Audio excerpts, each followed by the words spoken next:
খেজুর, মুড়ি, আরে এগুলি তো আমার বাসার কাজের মহিলারাও খায় না। কি হয়েছে, তুমি কাঁদতেছো কি লেগা? আমার বিয়া করাই তোমার জীবনের সব থেকে বড় ভুল। তোমার আম্মা চাইছিল তোমার একটা বড়লোক বাড়িতে বিয়া দিব, তোমার শ্বশুর বাড়ি থেকে দামি দামি জিনিসপত্র এই বাড়িতে পাঠাই, কিন্তু তুমি আমার মতো একটা গরিবের মায়ের বিয়া করছো। আমার বাপে না পারে দামি কিছু পাঠাইতে, না পারে কোনো জিনিস কিনা দিতে। আম্মা কি তোমার কোনো কিছু কইছে? আম্মা যদি আমার কিছু কইতো আমি তাও মাইনা নিতাম, কিন্তু আম্মা তো কইছে আমার আব্বারে যা তা অপমান করছে। আম্মা এত বড় কাজটা করছে না? আম্মা খুব বেশি বাড়াবাড়ি করতেছে। আজকে আমি এটা একটা বিহিত করে ছাড়বো। আল্লাহর দোহাই লাগে, আমার লাগে তুমি এই বিষয় নিয়ে কোনো কথা কও না। আমি চাই না এই বাড়িতে আর কোনো ঝগড়া বিবাদ হোক। একদম চুপ থাকো, আমি জানি আমার কি করা দরকার। আম্মা, আমি এগুলো কি শুনতেছি? না হ্যাঁ, আব্বা নাকি আজকে আমাদের বাড়িতে ইফতারি নিয়ে আসছিল, তুমি নাকি তারা অপমান করে বাড়ি থেকে বাইর করে দিছো। দেখছো বড় বৌমা, পোলাটা বাড়িতে আইতে না আইতেই তার কান ভারী করছে। হ্যাঁ, সামান্য কিছু হইলেও তার স্বামীর কানে দিতেই হবে। এইটা চাই কি জানো, মা পোলার মধ্যে যাতে একটা দ্বন্দ্ব লাগা থাকে, বুঝছো? এই গরিব ঘরের মাইয়া গো, এই একটা স্বভাব, কিছু হইতে না হইতেই জামাইয়ের কান ভরে ফেলায়। আমি বাইর করুম কেন? হ্যাঁ, তোর শ্বশুর ইফতারি নিয়ে আইছে।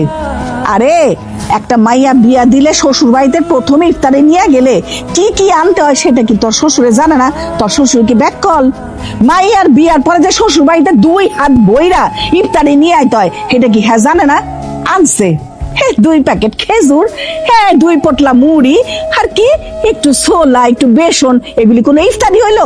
আমার শ্বশুরের সামর্থ্য নাই, সে গরিব মানুষ, সে যতটুকু পারছে আনছে তো, তাই না? তুমি তো চাইলে তারা অপমান না করলেও পারতা। কাজটা তুমি একদম ঠিক করো না আম্মা। 20,000 টাকা আগে নিছো 1,50,000, সুদ আসলে কত হয়েছে? 1,70,000। আর এখন নিতেছো 20। কি নবাব নন্দিনী, 2টা কাপড় চোপড় ধুইতে এত সময় লাগে? এই সব কাপড় চোপড় ভালো করে ধুয়ে রাখো, আর এত আরাম করলে হবে না। তাড়াতাড়ি কাপড় চোপড় ধুয়ে শেষ করো, সন্ধ্যায় ইফতার বানাইতে হবে। কি ব্যাপার, মাত্র তুমি ইফতারি করে আসছো, ইফতারি করে এই পরে পরে ঘুমাইতেছো? হ্যাঁ, সংসারে কাজকর্ম করবো কে? ইফতার কইরা নামাজ পড়া শুইছি আর শরীরটা ছাইরা দিছে। আপনি ঘরে যান, আমি একটু জিরে তারপর রান্না বান্না সব করতেছি। এত কিসের জিরান? হ্যাঁ, জিরান লাগে কিছু না তো। আম্মা, আমার বউকে এবারে দাসী বান্ধি যে সব কাজ ওই করবো? দাসী বান্ধে কি রে? আমি যখন এই সংসারে বিয়া হয়ে আইছি তখন কি আমি সংসারে কাজ করি নাই? তখন কি আমি দাসী বান্ধে আসছিলাম? আম্মা, আপনি ঘরে গিয়ে বিশ্রাম করেন, আমি এখনই রান্না করতে যাইতেছি। আর অনেকদিন পরে তোকে দেখে কিন্তু আমার খুব ভালো লাগছে। এই যে দেখো, বড় বৌমার বাপের বাড়ির থেকে কত কিছু পাঠাইছে। এই যে সুন্দর সুন্দর শাড়ি, আবার এখানে একটা দামি শাড়ি, বুঝছো? হ্যাঁ, আবার ওখানে তো কি কি জানি দিছে, এগুলো তো এখনো দেখি নাই, এগুলি পরে দেখুন। শিখো কিছু, ঈদ এখনো আসে নাই, এখনো কত কিছু পাঠাইয়া দিছে। আর তোমার বাপে কি করছে? সেই যে ইফতারি দিয়ে গেল, তারপর তার কোনো খবরই নাই। ঈদ আসতে আর কতদিন বাকি? বেশি দিন তো বাকি নাই। তুই কখন আইছো? তোমার শরীরটা ভালো আছে? হ, তোর শ্বশুর বাড়ির লোকজন কেমন আছে? সবাই ভালো আছে আব্বা। তুই যে হঠাৎ করে আইলি, কিছু কবি? কিরে, কথা কস না কে? তোর শ্বশুর বাড়িতে কোনো ঝামেলা হইছে? না আব্বা, কারোর সাথে কোনো ঝামেলা হয় নাই। তোমার অনেক দেখতে মন চাইছিল তো। চল ঘরে চল, আজকে আমি আর তুই একসাথে বসে ইফতার করবো। ওর বাড়িতে অনেক কাম আছে, আমি যাই।